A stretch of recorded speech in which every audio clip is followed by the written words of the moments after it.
Welcome guys, today I'm going to show you how to make styles in Figma really quickly. Obviously, having styles is really nice because you can edit a font or a color or a shadow somewhere and it will be edited in every design. So first of all, you get a style guide with the fonts, with the shadows and with the colors that you like. And first of all, we're going to add the fonts as styles. So I will just click on this. I have chosen my font. Obviously, you can change it. Then you click on this icon, click on the plus, and you can just name it. Let's say header 1. Let's say I'm going to name it title, create style. Now we have a style. You can do the same for all the other fonts, but I would just go now over to the colors. You can just click on a color. You have chosen your color.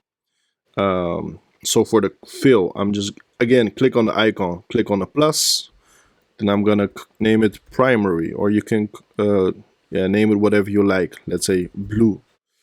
So create style. So now I've created the color and the font. You can do the same for the drop shadow, which is an effect, same icon, plus. As you can see, I'm gonna call it drop shadow 1. As you can see, Figma, guys, is really easy. That's why I always recommend Figma. So now we have created the styles. Let's say you have a design.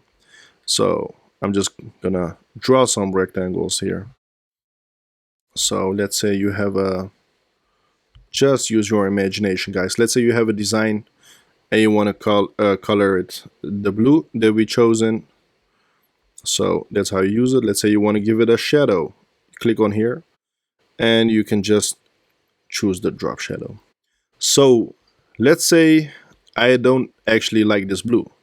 I want to make it a little bit more lighter. So I would just click on this, click on the blue, click on this book icon, right? Wait, so click on actually this icon, which shows a list. There you can click on edit styles, and here you can change the style property.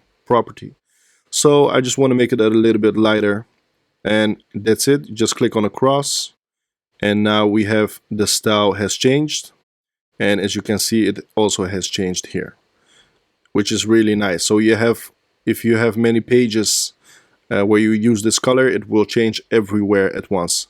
Same for the fonts and the drop shadows. So that's how you make styles, guys. Thanks for watching.